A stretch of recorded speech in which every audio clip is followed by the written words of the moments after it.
Well, welcome back to Lucore Automotive Services. Today I'm working on Chippy, our V8 AMC powered wood chipper. Been working on this thing for a while. I haven't worked on it in a while, and I pulled it in over the weekend and built my exhaust and hooked some wiring up and made a few fuel lines, and I'm still just using the snowmobile tank that this thing came with. But I think I have everything ready. It's primed. I need one of these air tube bolts. If anybody has an extra one of those, I need one. I lost one somehow. I don't know how I lost it. But yeah, it's primed. It's full of coolant. It's got enough fuel in it to probably run for half an hour or more. Yeah, I don't know. This is that part of an engine build where all your anxiety hits you in the gut, and you have to just pull the trigger and let it rip, because you know, ooh, bee's nest. You have to get past it, because it's either going to go or it's going to blow. If I did something wrong, it's going to self-destruct. It's going to eat itself apart. Sometimes even when you don't do something wrong, it's going to self-destruct and eat itself apart from the inside out. But I'm full of oil. I don't know. I think I've got everything set right. I want it to pop off on that first crank. Don't know if it will, but let's find out, because that's what you do. Might take some fiddling. Let me see if I can figure that out, because I do have to set it to like 2200 RPM for like a half an hour. So break that brand new cam in with flat Tappet lifters. And anybody who knows anything, flat Tappet lifters these days have not been great. Yes, I did stainless steel exhaust. Big thanks to the fellow that it was the custom 4-door Chevrolet truck I did in Lyman on. It was on air ride, and he brought me these stainless steel pipes and mufflers, and he said, "Here, Rich, find something to use those on." Like, I'm not going to use them. All right, I can find something cool to use them on. So I used them on the chipper. Why not? Yeah. Let's figure out how that throttle works and kick it in the guts. All right.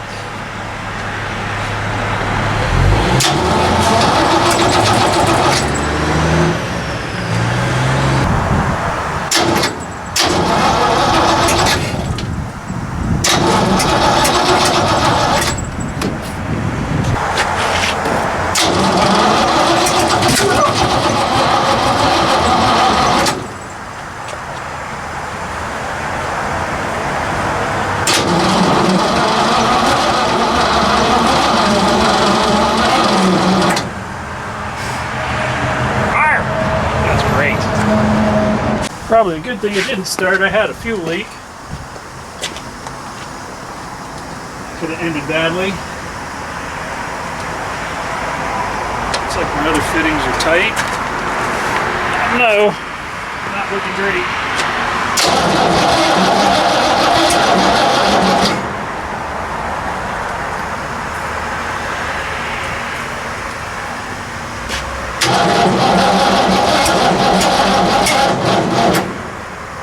Fork.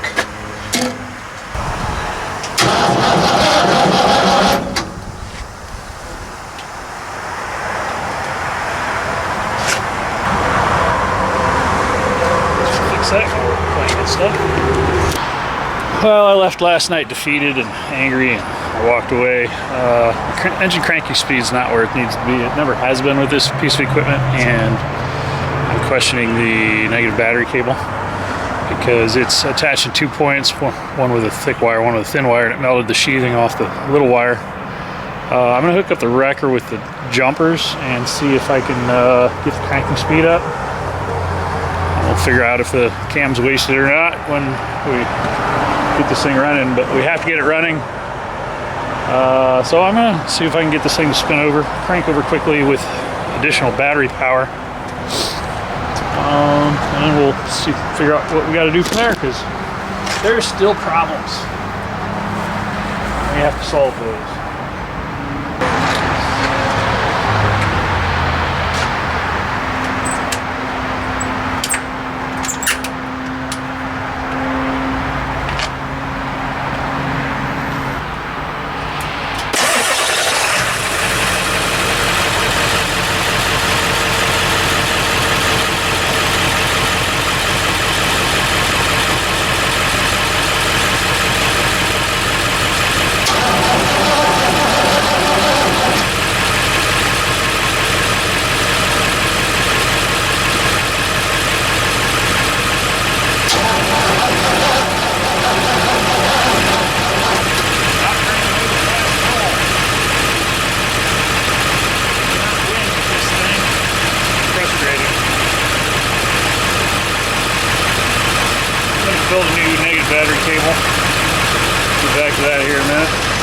small wires cooking hot already.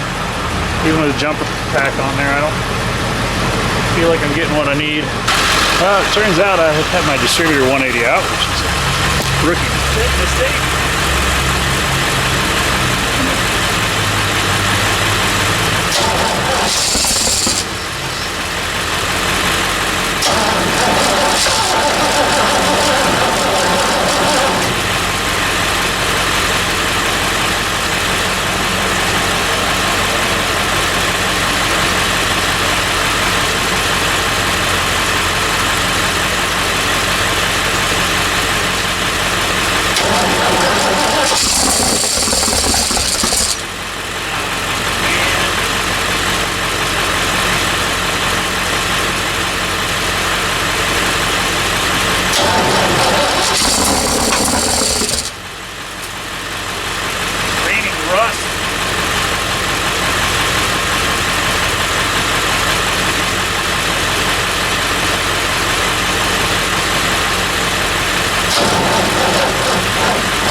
Want your day to go.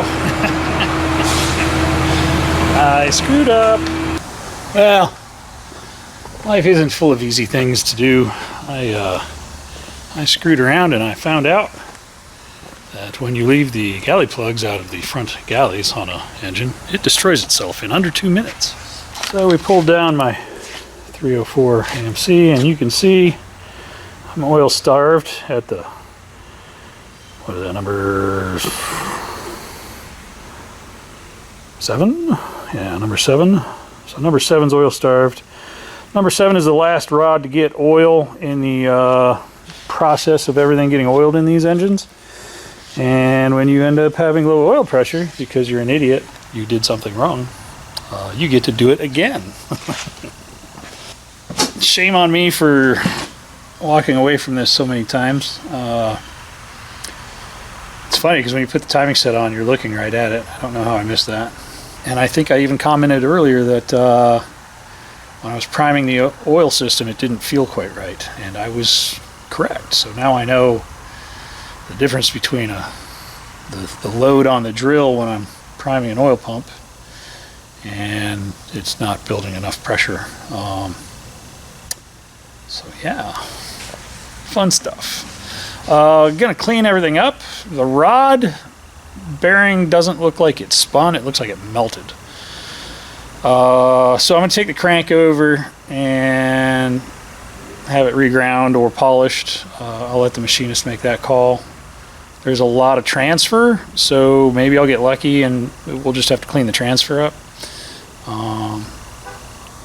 No big deal. We'll do what we have to do there. Check the rod bearing because it did get hot, so it may be distorted. It may not be round anymore.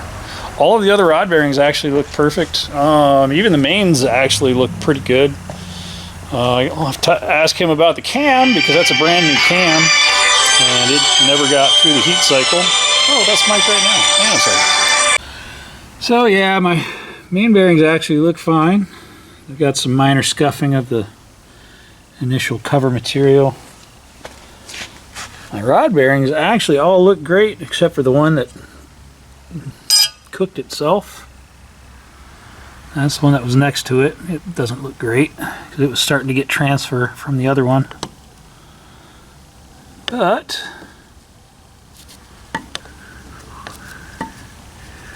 we'll check that. It's probably going to need a rod. You can see it's blued, so it definitely got hot. Again, all my mains look really good. They're not super gouged up, but the top surface is cleaned off. A little bit of scuffing on the cylinder walls, which is a bummer. You can still see staining. These walls were so messed up from the way it had been sitting for so long. But that won't affect it. It'll be all right for what this thing's gonna do. So that's a really sad update on my chipper. It's what it is. You make mistakes. If you're not making mistakes while you're doing stuff, then you're not doing anything. I make mistakes. I'm very happy that this was on one of my personal projects and not a customer's car, because I would probably quit doing this if this was a customer's car. I get it on my own stuff. I'm not working on it as focused as I am on customer stuff. So when I'm working on my stuff, it's usually just me chilling and relaxing. And truthfully, I should be doing a better job on my own stuff when I'm like that. But I'm also stressing about other things going on in my mind and in the world and whatnot. So it is what it is. Tear down gasket set, clean it again, clean it all out. I'm gonna have, I don't know what to do on the camshaft yet. I may go ahead and just put a new cam and lifters in it. And I'd hate to put this all back together and then have the camshaft fail, and then I get to do all this a third time, because that's amazing. Anyway, hope you guys are having a better day than I am. Tomorrow's gonna be a better day. Just keep pushing through, get it done. We'll speak to you soon.